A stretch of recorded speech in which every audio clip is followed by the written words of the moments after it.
Assalamualaikum warahmatullahi wabarakatuh. Bismillahirrahmanirrahim. Alhamdulillah. Wassalatu wassalamu ala rasulillah wa ala alihi wa ashabihi wa tabi'ina lah. Amma ba'd.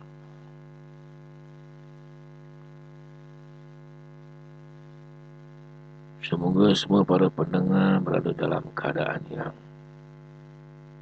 baik dan dipelihara Allah Subhanahu wa taala. Video hari ini adalah berkisar tentang 3 perkara penting yang menjadi mukadimah kepada perbahasan berkenaan dengan Islam dan peranannya dalam kehidupan di dunia ini. Dan ia adalah gambaran paling asas. Sudah jelas sebagaikan matahari di siang hari atau bulan di malam hari bahawasanya Islam adalah agama Allah Subhanahu wa taala yang merupakan pemilik tunggal, pencipta dan pentadbir alam ini. Maka Islam inilah agama yang direstui oleh Allah Subhanahu wa taala untuk manusia seluruhnya. Perkara kedua adalah berkaitan dengan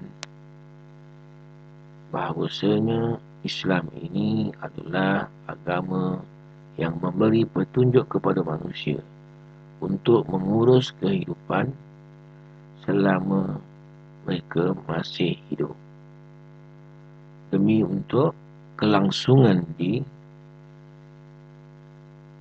kehidupan selepas mati. Perkara-perkara yang terakhir, iaitu perkara yang ketiga, adalah berkaitan dengan akibat kerugian. Kerugian yang akan dihadapi oleh manusia sekiranya manusia mencari selain Islam sebagai agama. Sebab sekiranya ia berlaku, maka berkemungkinan tidak ada lagi peluang keampunan dari Allah Subhanahu wa taala yang akhirnya akan menyekat manusia daripada mendiami syurga Allah Subhanahu wa taala, bahkan mungkin akan menjadi ahli neraka selamanya. Kerana kehidupan di akhirat besok ataupun di akhirat nanti adalah kehidupan yang tidak ada batasnya. Ia adalah kehidupan yang berterusan, yang tidak ada penghujungnya, tidak ada akhirnya. Jadi apakah dalil-dalil yang berkaitan dengan perkara-perkara ini?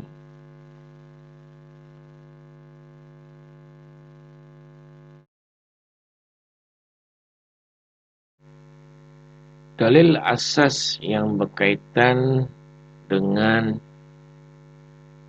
Islam sebagai agama Allah Subhanahu wa taala ini, ataupun dalam 3 perkara yang asas tadi, adalah yang pertama kita boleh dapati daripada surah Ali Imran ayat ke-19.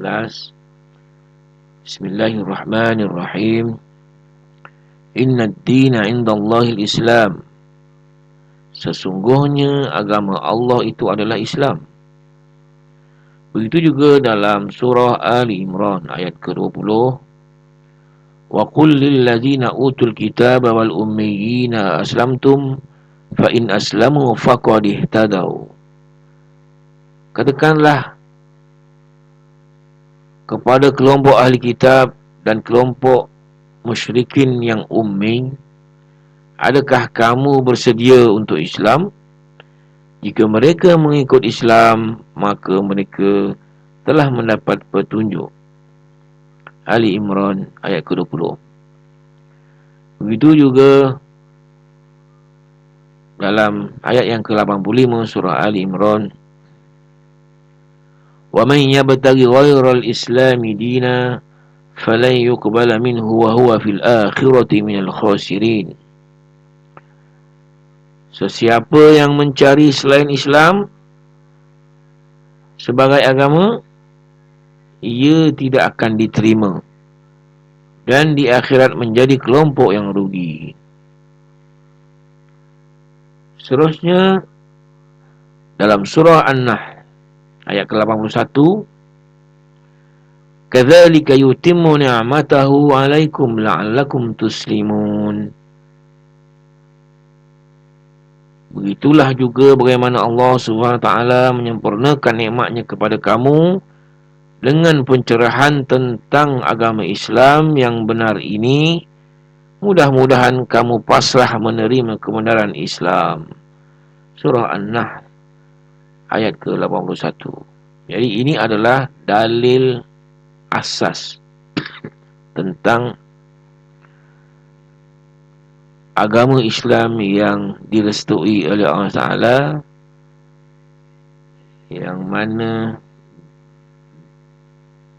berkait dengan tiga perkara tadi, iaitu ia selain daripada memberi petunjuk, dan ia juga memberi kebaikan kepada pengikut ajaran Islam, dan sebaliknya bagi yang tidak mahu mengikut ajaran Islam. Jadi begitulah nikmat yang paling besar ini Allah kurniakan kepada manusia, Allah berikan kepada manusia supaya manusia memilih agama ataupun petunjuk yang benar.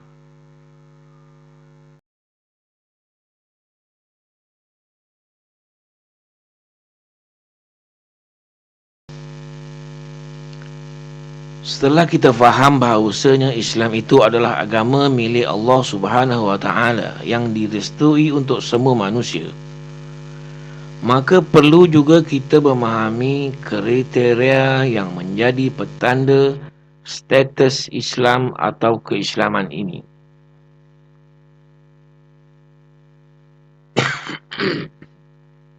Allah SWT menjelaskan bahawasanya ciri-ciri ini adalah yang pertama,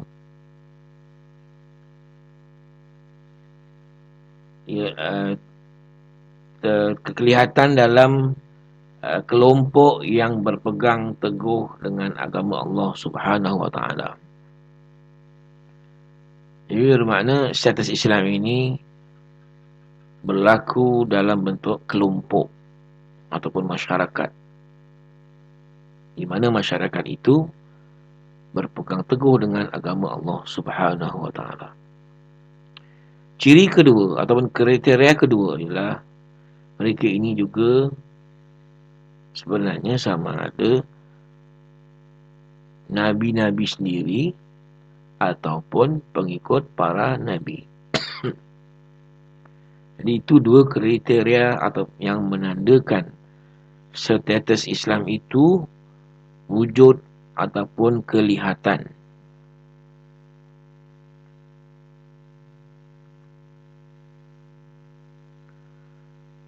Dan sebagai bukti ataupun contoh yang pernah berlaku dalam keluarga Nabi Ibrahim dan Nabi Yaqub.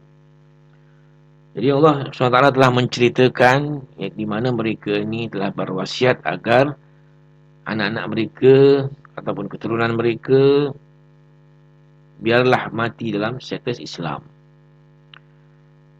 Dan satu perkara lain, Allah SWT juga menegaskan bahawasanya Nabi Ibrahim itu adalah Islam.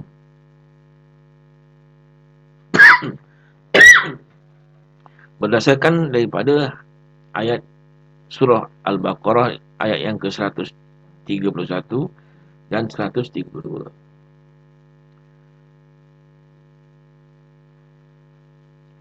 idh qala lahu rabbuhu aslim qala aslamtu lirabbil alamin wa wassa biha ibrahimu banihi wa yaqub ya baniya innallaha astafa lakumuddin fala tamutunna illa wa antum muslimun. Al-Baqarah 131 dan 132. Di mana Allah SWT menyuruh Nabi Ibrahim berpasrah. Nabi Ibrahim, pasrahlah kamu dengan syariat Allah. Ibrahim menjawab, aku telah pasrah kepada Tuhan sekalian alam. Dan Ibrahim telah berpesan kepada anak-anaknya, Yakub pun sama, wahai anakku, sesungguhnya Allah SWT telah menentukan untuk kamu agama yang benar. Maka janganlah kamu mengakhiri kehidupan dunia ini kecuali kamu telah menerimanya sebagai agama Islam yang benar. Al-Baqarah 131 hingga 132. Jadi ini dua contoh yang berlaku daripada keluarga Nabi Ibrahim dan Nabi Yakub yang dirakamkan oleh Al-Quran. Ini contoh paling asas macam mana kriteria ini berlaku wujud ataupun dinyatakan dengan jelas terjadi ataupun dilalui oleh dua keluarga Nabi ini.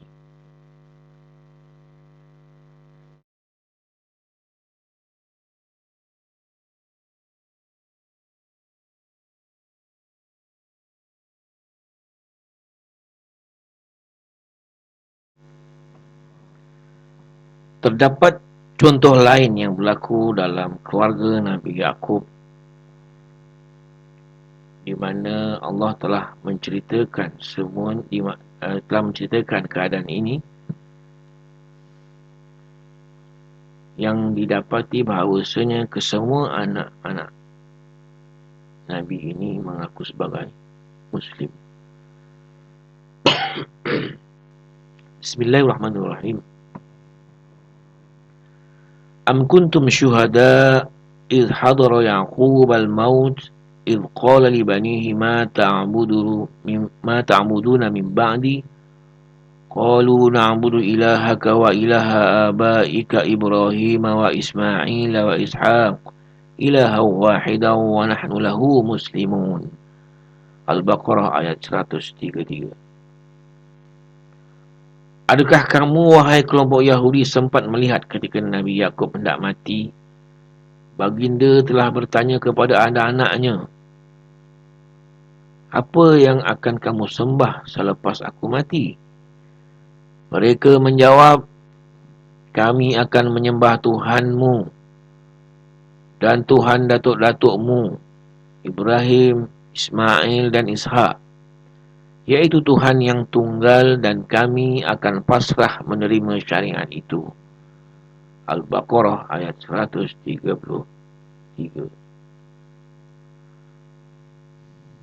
Begitu juga contoh lain yang berlaku pada Nabi Ibrahim dan Nabi Ismail. Allah SWT menceritakan bagaimana kedua-dua Nabi ini berdoa mengharap menjadi hamba Allah yang Islam. Rabbana waj'alna muslimaini laka wa min zurriyyatina ummatan muslimatan lak. Al-Baqarah ayat 128. Wahai Tuhan kami, jadikanlah kami berdua sebagai orang yang pasrah dengan syariat-Mu, dan jadikanlah zuriat kami juga sebagai umat yang pasrah dengan syariat-Mu.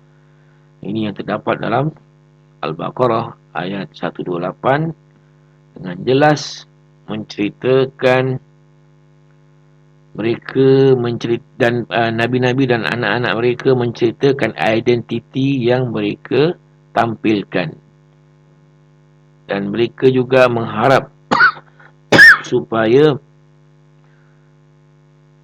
zuriat mereka juga akan menjadi seperti mereka sebagai makhluk Allah Ta'ala yang pasrah, menyerah kepada Allah Ta'ala sebagai yang juga disebut ataupun di dikategorikan sebagai Muslim ataupun Islam.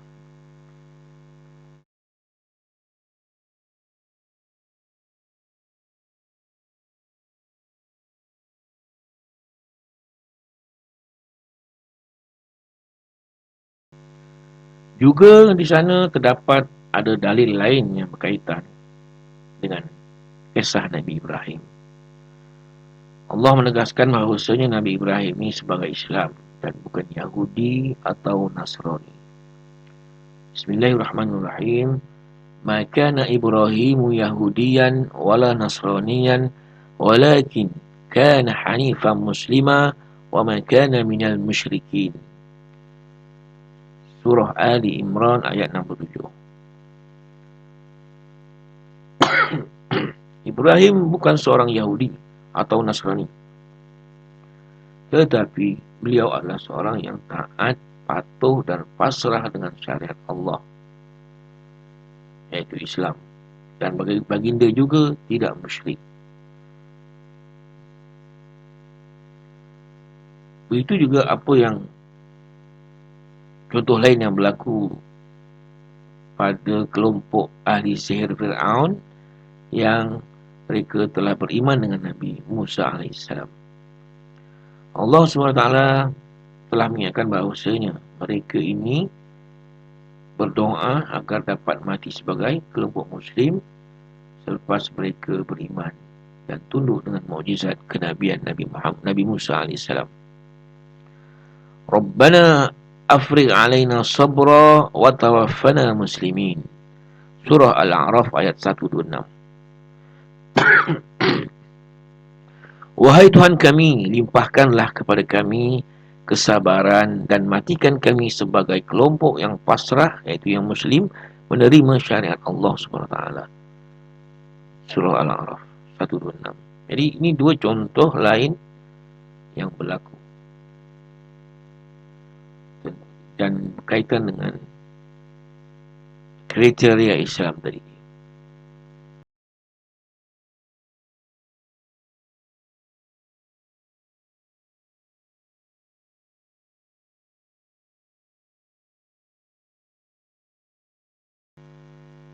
Contoh-contoh lain yang terdapat dalam Al-Quran, sebenarnya yang Allah SWT telah ungkapkan bagaimana Nabi Nuh berusaha menjelaskan kepada kaumnya. Bismillahirrahmanirrahim. Fa in tawallaitum fama sa'altukum min ajrin in ajriya illa 'ala Allah wa umirtu an akuna minal muslimin. Surah Yunus ayat 72. Jika kamu tidak memperdulikan syariat Islam, maka aku tidak meminta upah, kerana semua Allah yang akan berikan ganjaran pahala. Aku hanya diminta untuk menjadi kelompok yang Muslim, menerima syariat Allah. Ini apa yang berlaku pada Nabi Nuh ketika baginda menjelaskan kepada kaumnya. Dalam surah Yunus ayat 72. Begitu juga contoh lain yang berlaku ataupun bukti lain yang berlaku pada Nabi Musa AS. Allah SWT juga telah menceritakan bagaimana Nabi Musa berusaha menjelaskan kepada Bani Israel. Bismillahirrahmanirrahim. Wa qala Musa ya qaumi in kuntum amantum billah fa alaihi tawakkalu in kuntum muslimin. Dan Musa berkata, wahai kaumku, jika kamu beriman dengan Allah, maka bertawakallah kepadanya selama kamu Muslim menerima syariat Allah SWT. Surah Yunus ayat 84. Jadi ini contoh pula yang berlaku pada Nabi Musa, bagaimana penjelasan yang Nabi Musa berikan kepada kaumnya iaitu Bani Israel,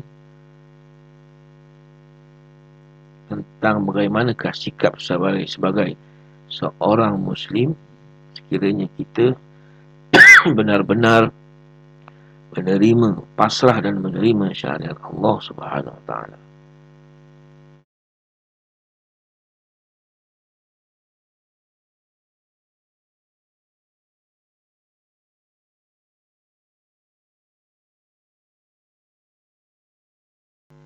Berlaku juga dalam kehidupan Nabi Sulaiman alaihissalam, di mana baginda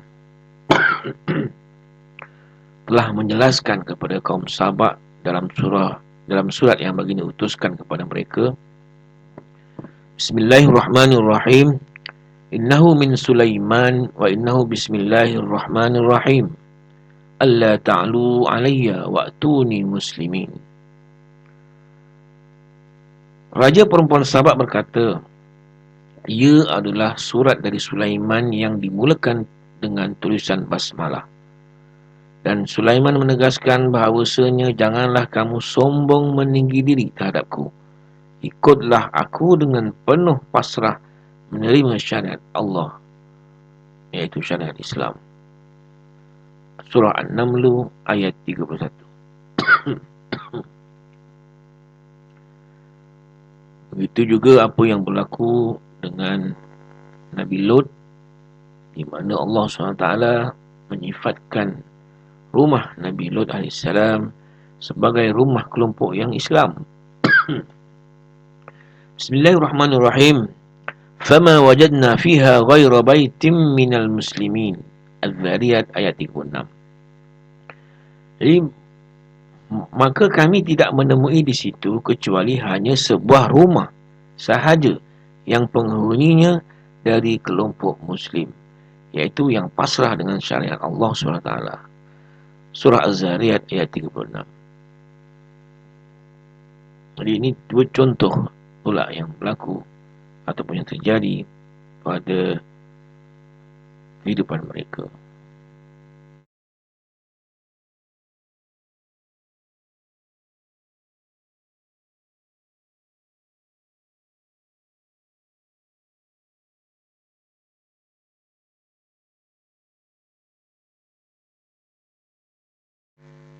Bukti dan dalil lain yang terjadi pada kelompok Hawariyun, iaitu kelompok yang membantu Nabi Isa alaihissalam, maka Allah SWT menjelaskan betapa kelompok Hawariyun ini beriman dengan Nabi Isa dan pasrah mengikutinya berdasarkan dari surah Ali Imran ayat ke-52.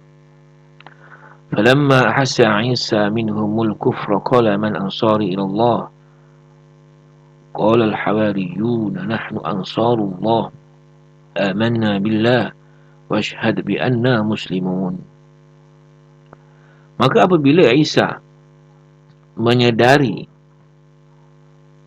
kelompok Yahudi akan kufur, baginda bertanya, siapa yang akan bersamanya?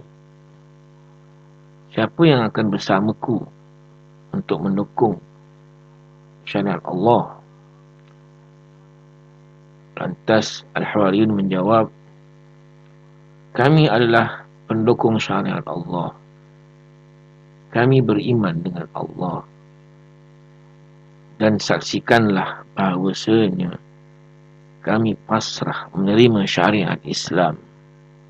Ali Imran 52.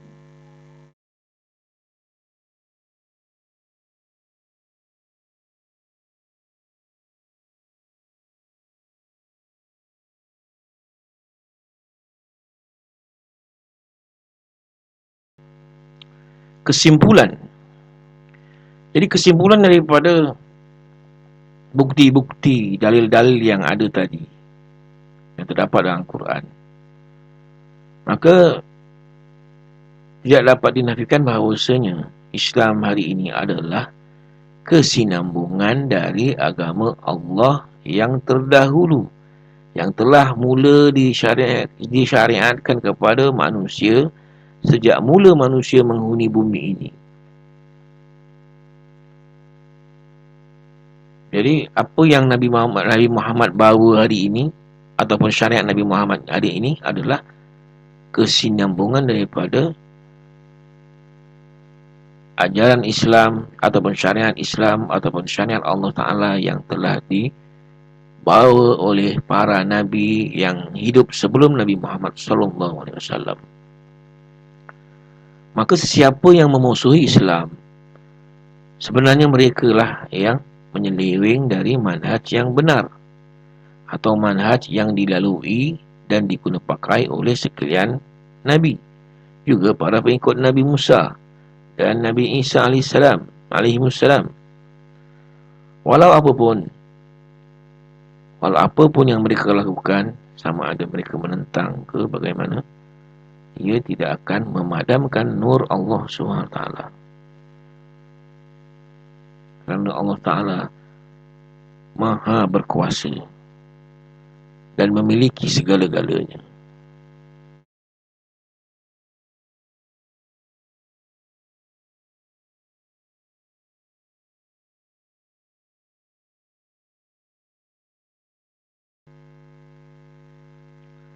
Berdasarkan daripada hadis sahih yang diriwayatkan oleh Imam Ahmad, An Tamim ad-Dari radhiyallahu anhu qala sami'tu Rasulullah sallallahu alaihi wasallam yaqul la yablughanna hadzal amr ma balagha al-lail wan nahar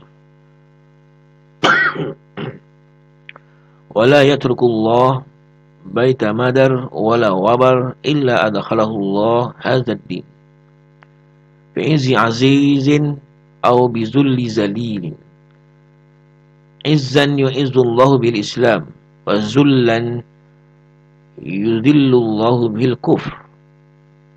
Wa kana Tamim ad-Dari yaqul qad araftu dhalika fi ahli baiti laqad asaba man aslama minhum al-khair wasyaraf wal-izz wa laqad asaba man kana minhum kafiran az-zull was-sighar wal-jizyah.